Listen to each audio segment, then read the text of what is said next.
Социал-демократ Монголын эмэгтэйчүүдийн холбоо. За миний би ч одоо оюутны ширээнээс гараад л Монгол Ардын намын гишүүнээр илссэн. Ерөн төрийн байгууллагад 41 жилтэйг ажиллаж байгаамаа. За энэ хоорондоо бол миний амьдралын одоо бас ихэнх хэсэг нь бол намын дэргэдэх эмэгтэйчүүдийн байгууллагатай салшгүй холбоотой. 1994 оны үед Алтай даргыг байхад бол би Бах хурлын гишүүнээр элсэж энэ одоо байгууллагын ажилд идэвхтэй оролцож исэн. Тэрнээс хойш бас нэлээд хэдэн даргын хамтарч ажиллаа. Тэгээд оюун хорол даргын үед би удирдах зөвлөлийн гишүүн, сарын гэрэл даргын үед удирдах зөвлөлийн гишүүн, цогломоо даргын үед удирдах зөвлөлийн гишүүн гэдээ ингээд ажилласан. За манай энэ социал-демократ эмэгтэйчүүдийн байгууллагатай Булган туяа даргын үед би Бах хурлын гишүүнээр ажиллаж байна. Маш идэвхтэй үеийн сайхан эмэгтэй сэхэднүүд бол энд одоо төрөн гарч байна. Өмнөх дарга нарын үед хамгийн хийсэн ажил маань гендерийн тухай хуулийг одоо батлахад бол үеийн эмэгтэйчүүд маш том үүрэг гүйцэтгсэн. Дараа нь одоо түүхэн данхудаа 2008 онд эмэгтэй малчин аврах шалгаруулах энэ ажлыг бол одоо миний би зохион байгуулж исэн. Одоо бол улсын аврах малчныг бол гэр бүлтийн хамт ингээд шалгаруулдаг энэ сайхан тогтолцоог бол бий болгож ингээд ажилласан. Мөн одоо цогломоо дарга үед Вашингтонд одоо очиж нэгдсэн үндэсний байгууллагын одоо байгууллагад хөдөөж ухааны чиглэлээр бол бас илтгэл тавьж энэ ажилд бол Монголын одоо малчин хөдөөний эмэгтэйчүүдийг бас тэр хуралд бол бид нар оролцуулж исэн. Малаж ухааны салбарын 60% нь эмэгтэйчүүд ажилладаг. Ингээд бас эднэрийгээ төлөөлж бол дэлхийн малын эрүүл мэндийн байгууллагад бас илтгэл тавьж одоо эх орноос сурчилсан эдгээр ажлуудыг бол бас хийж исэн юм аа.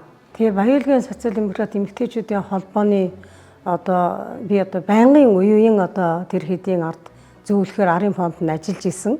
Мэдээж миний ажлын гараа, миний одоо ажлын хариуцлага ямар байхаас одоо миний нутгийн эмэгтэйчүүдийн фонд бол тэндээс эхэлж бий болно.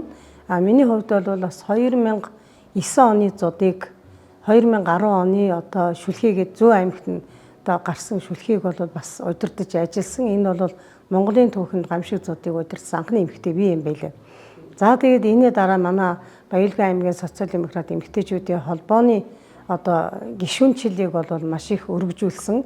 Маш олон гишүүнтэй сум бүрд одоо салбар зөвлөлттэй.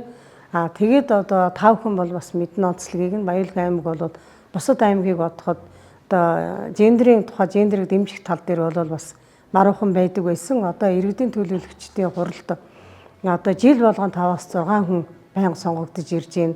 Шийдвэр гаргах төвшөнд Баялгийн аймагт бас эмэгтэйчүүдийн тоо бас нэмэгдэж байна. Одоо нэмэгдэж байгаа учраас энэ он социал-демократ эмэгтэйчүүдийн холбооны ажил бол бас сайн явж байгаагийн нэг тод жишээ байх гэж бодож байгаа. Энэ жишээгээр одоо цаашдаа миний дараа олон сайхан эмэгтэйчүүд Баялгийн аймагаас төрөн гарах хаа гэдэгт би бас итгэлтэй байгаа. Миний хувьд бол одоо 21 аймаг 329 сумд байнга одоо хурж ажиллаж исэн. Одоо тийм миний танихгүй юм хүн гэж байхгүй гэж хэлэхэд хэлцдэхгүй. Тийм учраас 360 хоногийн би бол 155-нд хөдөө орон нутагт ажиллаж исэн.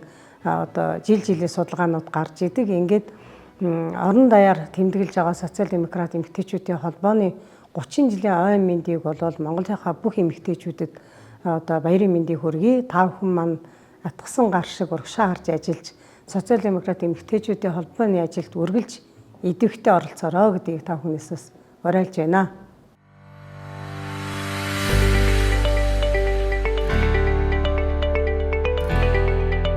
Социал-демократ Монголын эмэгтэйчүүдийн холбоо.